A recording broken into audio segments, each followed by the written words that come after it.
There we go. Oh. Hello to Venus Project and Roxanne Matos. Congratulations for setting up your resource-based economy.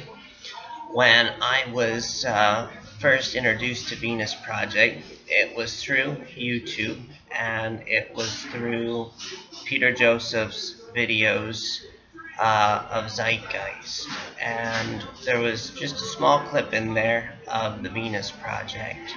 But when I saw that, I thought of all of the troubles and all of the problems that are in the world, that if people really did look up to a mentor or an inventor, that would be Jacques Fresco, and following his designs of a real practical application of standing in the bread lines and looking out and seeing that the resources were there.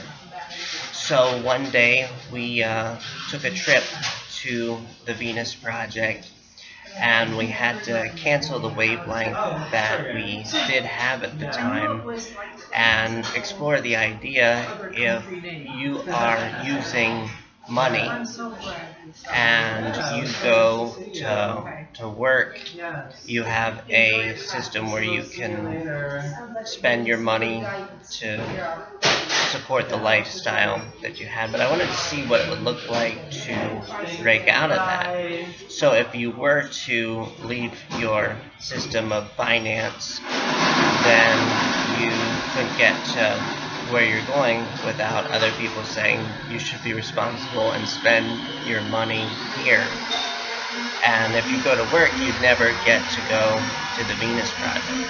So we did a practical, real-life beta test of what Venus Project looked like.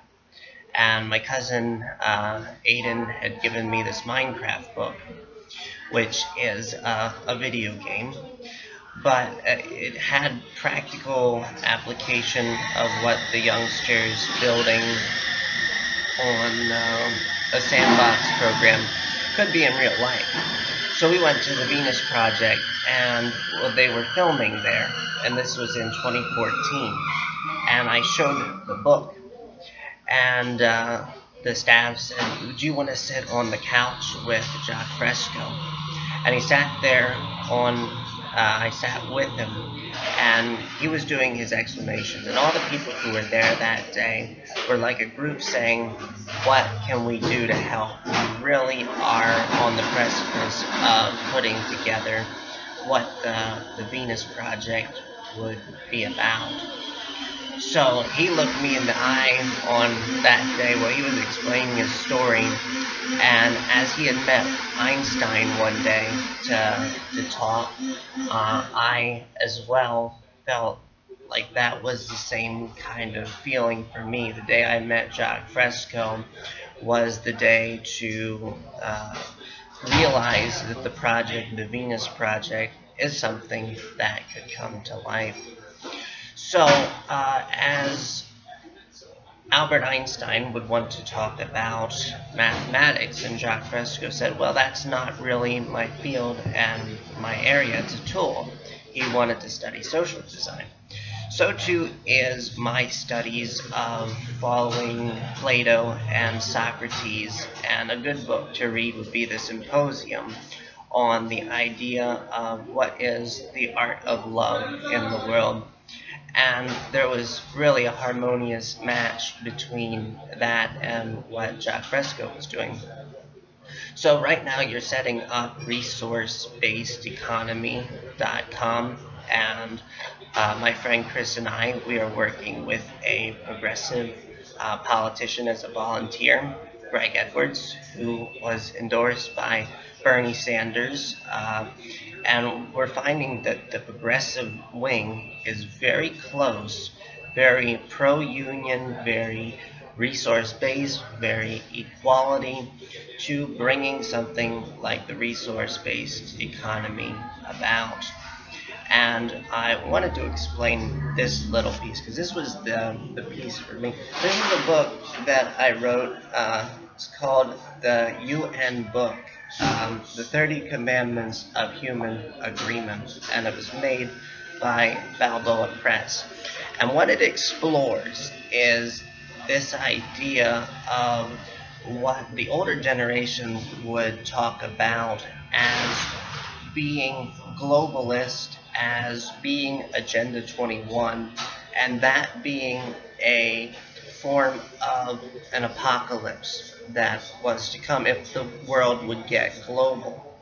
Okay, so after World War II, they sat down and they came up with this Declaration of Human Rights.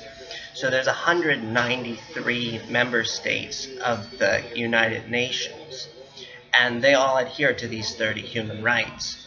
If you're in America and they talk about the Second Amendment and the uniqueness of that, in the UN human rights, it is a form of you own property.